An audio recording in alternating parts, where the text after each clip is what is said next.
Con Rodolfo Laurenti, vice direttore del Consorzio di Bonifica, siamo oggi in questa location straordinaria che è il Museo di Cavendramin per parlare di intrusione salina e cambiamento climatico in un progetto che si chiama SECURE in collaborazione con la Croazia. Che conclusioni possiamo dire, vice direttore? Sì, siamo qui oggi all'evento finale di conclusione di questo progetto, una importante collaborazione tra Regione del Veneto e i partner della Croazia, con il contributo fondamentale dell'Università di Padova. È chiaro che i risultati sono interessanti perché evidenziano i problemi o le problematiche che riscontriamo qua nel Delta del Po tutti i giorni, tutti gli anni, li abbiamo visti essere molto simili anche nei territori qua vicini. Problemi ai quali corrispondono delle soluzioni, quindi le soluzioni individuate in questo progetto anche in altri siti sono soluzioni che possono essere applicate anche qui da noi.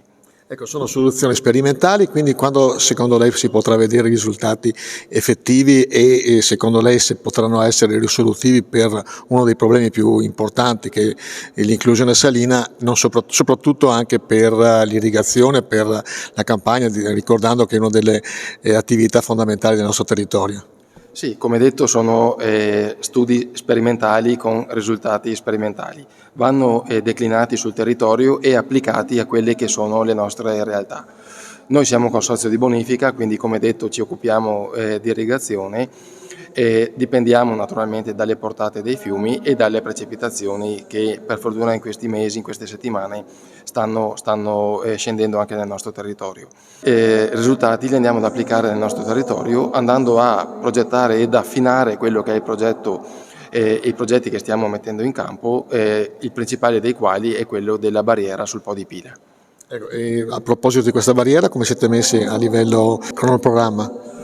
Sì, io ho parlato della barriera sul Po di Pila, stiamo avviando i primi bandi per affidare le progettazioni e quelli che sono gli studi preliminari idraulici, idrogeologici e geotecnici per poter andare a realizzare un'opera così importante.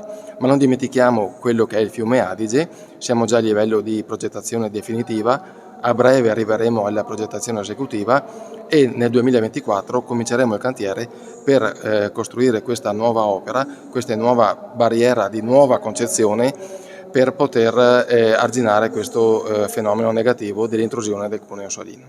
Ecco, rispetto all'Adige ci sarà anche poi la possibilità di avere anche un ponte collegato con questo per pista ciclabile, o sbaglio? Sì, noi come Consorzio di Bonifica ci occupiamo di opere idrauliche e di studio idraulico e idrogeologico del fiume. È chiaro che la strategicità dell'opera anche nella sua posizione può avere risvolti e benefici che coinvolgono i territori anche sotto altri punti di vista, dal punto di vista della fruizione ciclabile e turistica sicuramente. Ottimisticamente entro il 2030? Sì, siamo molto ottimisti e quindi speriamo anche qualche anno prima.